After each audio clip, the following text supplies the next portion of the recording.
The critical issue underlining the JP comp scene from a JP player.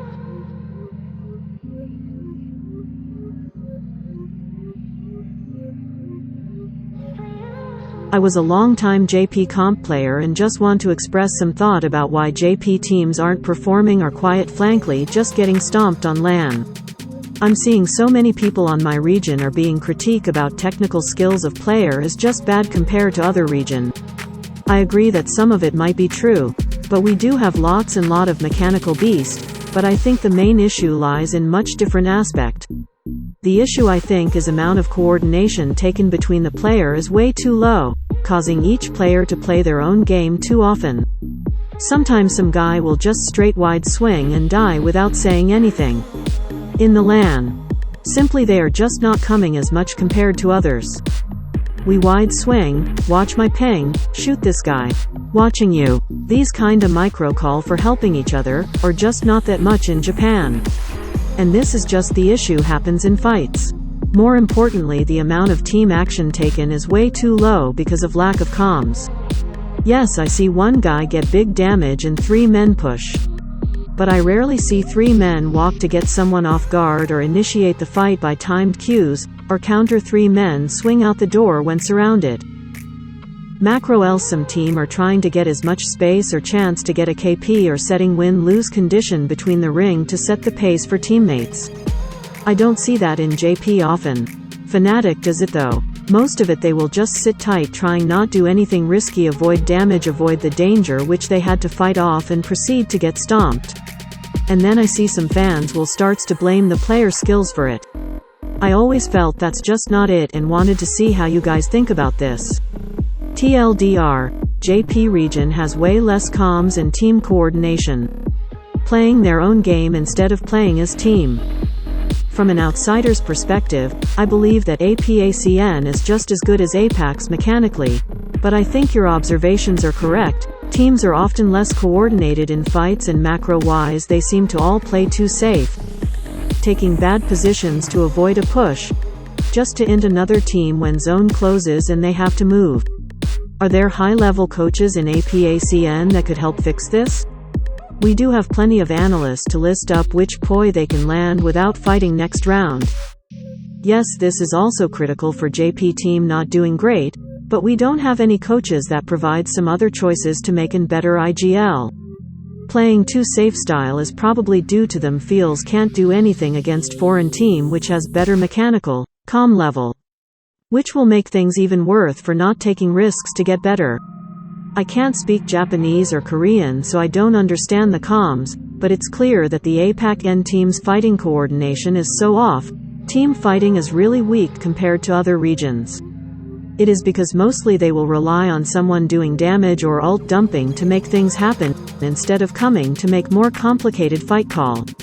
So naturally someone try to do big damage will stray out, and get caught and beaten to oblivion. I'm solo queue competitive here in Japan and almost never have anyone communicating. If I do, it's someone with an Indian accent.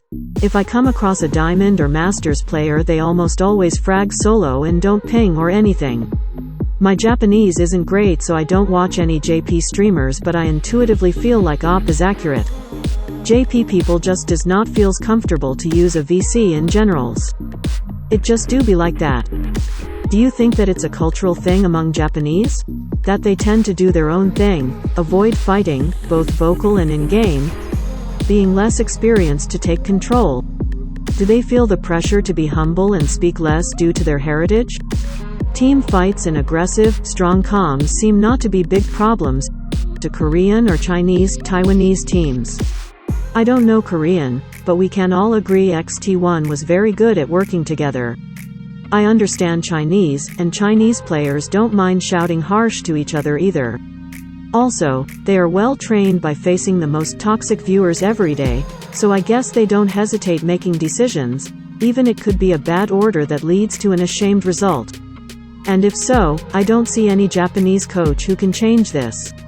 Coaches in Japanese teams are mostly analysts and managers. They are like kindergarten teachers sometimes. Work to ensure that players being happy and nice. It's hard to train them to be more ambitious, eager, or even cocky when the fan base is not. tolerant to that kind of persons. Well, that's also why many of them become good streamers or entertainers, but not winners. Not sure about playing to avoid risk, not wanting to take wheel, things are due to cultural, but we definitely were like that from the beginning of Apex scene. Always trying to find a solution as a team, 3 men arguing in zone, ends up doing nothing but hey, at least we tried as a team. XT1 was very good at working together. They really were one of the best, we were just kept being wrecked by them back in the days. Hard agree on the coach opinion. Players really has high pride and fixed mind about playing the game on their own ways, so coaches just can't make them listen or players just not respect them, and most of coaches can't really study the VOD due to language barrier. So all they do is ends up just to be there or showing which poi is open and make them nice and happy. I'm not gonna name the players, but most of them do be like that. But most of the times I'm watching VODs to like, and I'm kind of like pretending I'm playing the game, you know? So instead of only like scrimming 3 hours a day, I'm like scrimming 3 hours a day, and then I'm kind of playing the game through watching VODs for like another 3-4 hours a day, going like above when I get closer to LAN, and I'm more like focused, I guess.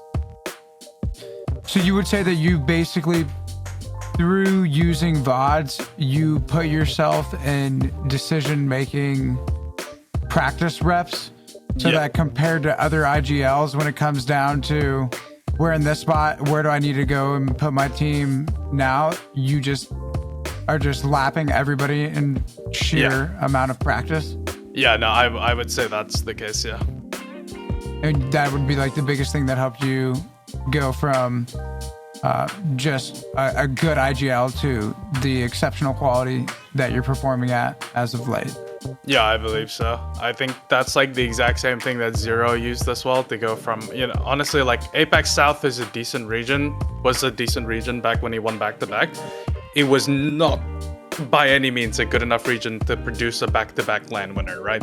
Zero was absolutely ahead of the curve, not only in our region, but also on the world level.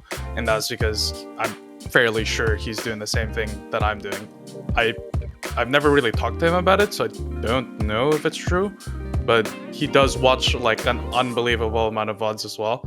So I can only, you know, kind of guess that that's what he's doing as well.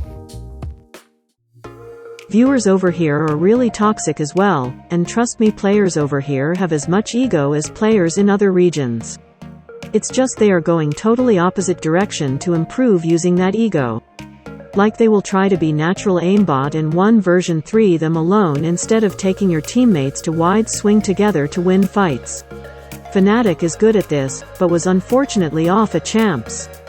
You know what other teams were good at this though? Original Nth and Naked, both of which don't exist anymore and didn't at Champs, which was felt a lot. Both of those teams playing hybrid instead of Edge could have changed a lot. Also FC Destroy at Split 2 playoffs played way more together as a result of playing Newcastle, Watson, and thus did way better too. Emo. I think Nth swapped roster to have a new IGL which catered more towards zone oriented but seems to struggle this season. They def looked more comfortable playing the damage oriented edge push style on season before. Yeah, they wanted someone more used to zone, but LYKQ seemed to end up being the IGL in the end regardless for the new Nth. Also Ling wasn't some sort of revered zone IGL either. It's a shame Satuki didn't want to try an IGL, a more flexible playstyle with the original roster, and what happened with Tata didn't help with the situation. Emo, I think the APACans playstyle lobby is somehow becoming detrimental when an international lobby, LAN, is played. Prime example is PVX. Their IGL Signagor, not take a risk at all. Playstyle has let them get high enough placement into finals, but of course some team will take advantage to fuck with them right away when they show up in their site cause they know they won't fight back. F. Tyan said he's done playing super hard zone like PVX has been, so this is one roster change I'm actually looking forward to. Same. Wonder what kind of playstyle he is going to cook. What do you think Fnatic needs to do to win a LAN? They came 4th last Champs but didn't even make finals this Champs. What do you think happened? I really need to check their VODs to see what went down. I liked their approach of playing games which they just try to hold as much as space possible, meanwhile let Yukov fuck around to find opportunity to make some play. FNC has a nice structure and chemistry that they can sort of get away with having minimal micro for majority of the games. That said, in the build up to Champs, they lost that structure. They tried to adapt to a new style based from Split 2 LAN reflections. They kept changing comps and switching characters for Champs, so the structure was never really established.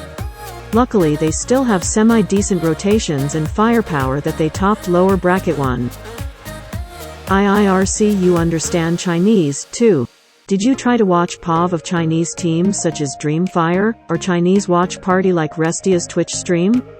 How is your opinion about the difference of vibes comparing with JP?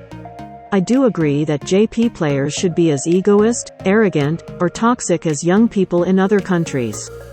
But they are forced to play humble and friendly, not arguing with coach and teammates, at least in live streams.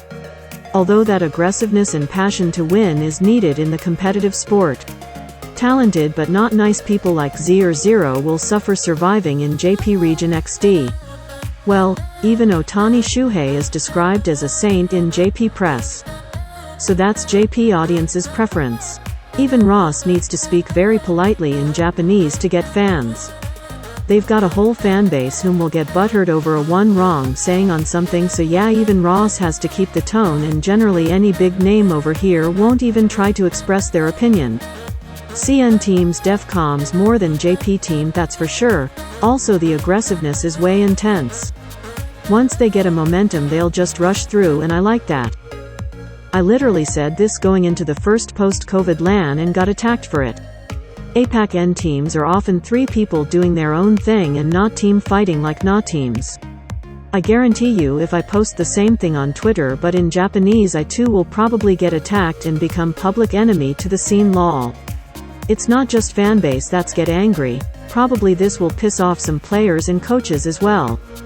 Do you think this is in some sense a cultural thing? Are people from NA more comfortable making strong, direct calls in the workplace in general? Obviously it's very difficult to make a decisive take on this, but interesting how it could be a diffidence in performance within the broader esports world. I think this has so many factors relating to the issue, feels pudding, because it's JP culture, def easy to explain the situation, but more like it has to do with something like people not knowing, studied esports, or just not have the foundation to support the esports scene. Scene is underdeveloped, and also we don't really share the knowledge between the teams.